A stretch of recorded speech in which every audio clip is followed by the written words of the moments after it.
Thanks to you all, to you too as well.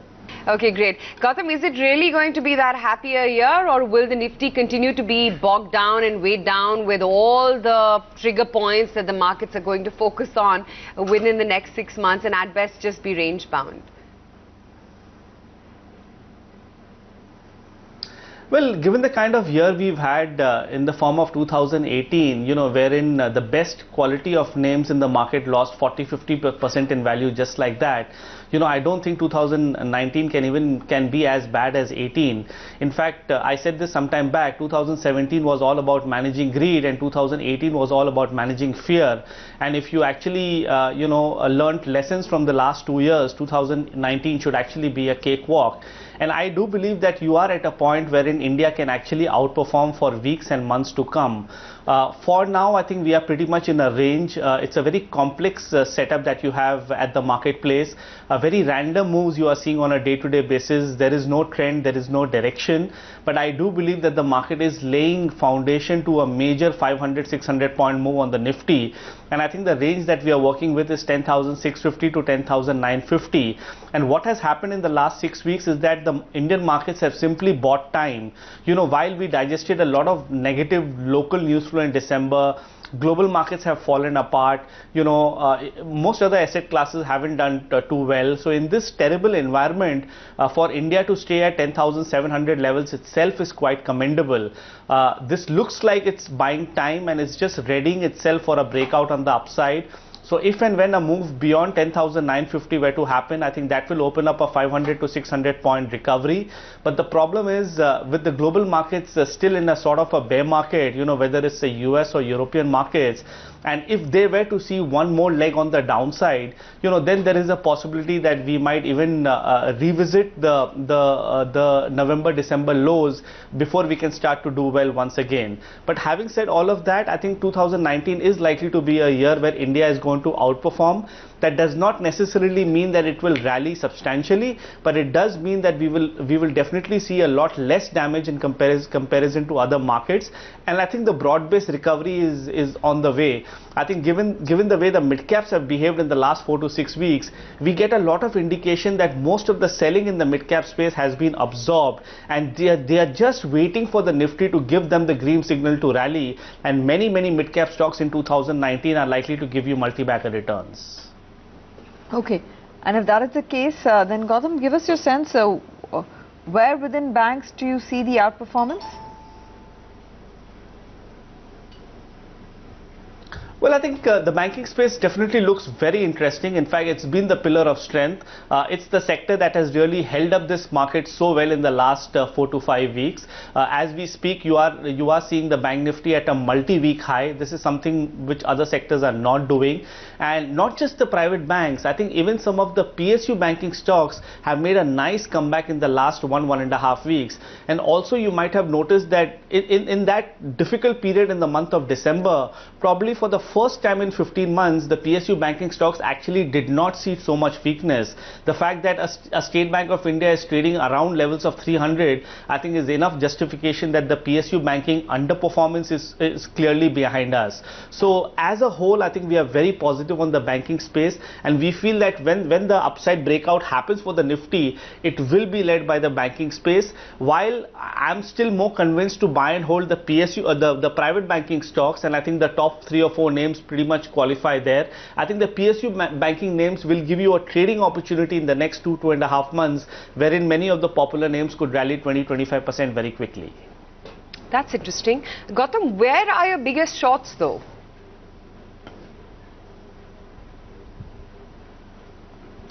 Well, I keep saying that India is probably the HDFC bank in the global basket. So you want to buy this market, you want to buy India on dips. I think there hasn't really been any significant indication to go short, but we've been quite bearish on the IT space. I think the IT space enjoyed a great run for almost 2.5 years, 2016 till late 2018, and that index seems to have topped out for good. So we are probably looking at a 10 10 to 15% drop for the IT stocks from current levels. I think so that would probably be my shorts in this market. If at all I want to look at shorting this market at some point of time, and if we were to see a breakdown sometime in the next couple of weeks. And apart from this, I think healthcare and autos are two other spaces in the market which have a slightly negative setup at this point. So if we were to weaken further, I think these two sectors will take the market down. But having said that, I think just 3 or 4 spaces are looking slightly weak. But if you look at the broader markets, I spoke about the mid caps, the banking space, the oil and gas sector, the capital goods space, the consumption theme. I think all of these themes are likely to do very well in the coming months. And when you say oil and gas, which segment within oil and gas do you think can outperform? Well, on the whole, actually, because there was a time when oil marketing companies were not doing too well. But given what NYMEX crude has done in the last couple of months, and the fact that many of these oil marketing companies have come back, from their recent lows very well, I think this is a more sustainable rally which is happening in the oil marketing companies, and therefore another 10-15% upside looks quite possible. And even the other segment in the oil and gas space, I think that also looks quite interesting. In fact, stocks like Reliance have really led this market recovery from lower levels, and I don't see any reason why this segment of the sector cannot do very well. And I think this market is now seeing new leadership. So what was with IT space in 2017 and first half of 2018 is probably now with some of the banks, some of the oil and gas stocks, and some of the capital goods stocks.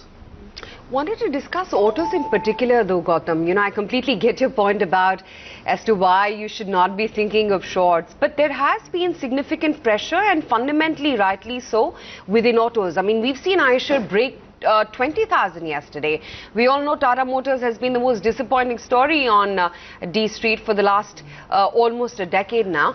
And you are seeing Maruti as well fall off quite significantly from its all-time peak. Where within autos would you bottom fish right now? Where do you think the opportunity lies across the segment? Two-wheelers, three-wheelers, passenger vehicles, what have you? Well, I think we are more keen on looking at the two-wheelers. I think that's one space which have a very interesting setup, and then the two-wheeler segment in the auto space has actually seen some outperformance in the last 4 to 6 weeks.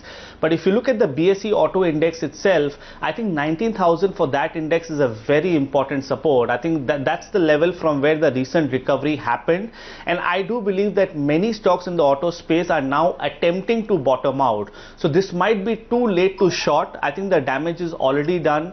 Many of the popular auto stocks, are down 20, 25, 30% from the highs, aside of Tata Motors, which is a different story altogether. But at this juncture, I think I would be neutral, and I would wait for some more confirmation, because I believe that there is a sort of basing formation which is happening in many of the auto names, and if that does get completed in the next couple of weeks, you could actually get a great buying opportunity from a risk reward perspective. So no immediate triggers, but I think it's just too late to sell. Have you taken a look at the crude charts as well as the rupee charts, what they are indicating? Because they have a major weightage in terms of influencing the market trend.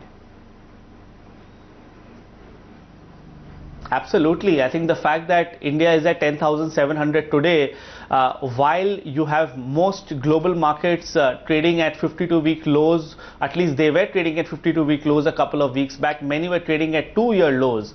So in this backdrop, I think it's just crude and currency which has helped our market, outperform by such a large margin. And I think this is great news getting into 2019, because if you look at NYMEX crude, it seems to have stabilized in this band of 42 to 50. In fact, 42 was the level from where the entire rise started a couple of years back, and that entire down cycle seems to have got completed at those levels, and now the upside is going to be very, very limited. So crude is likely to remain in this band of 42 to 50 in the near term. Even currency, I think there is a possibility that, you know, the dollar against the rupee could have seen a major top at levels of 74. So you are likely to see stability within the band of 69 and 72. So these two factors, I think, are going to play a major role and might not allow the Indian markets to, you know, move in tandem with the global markets in the days and weeks ahead. Gautam, thanks very much for taking out the time and being with us on our show this morning and helping our viewers understand charts a bit better from a long-term standpoint.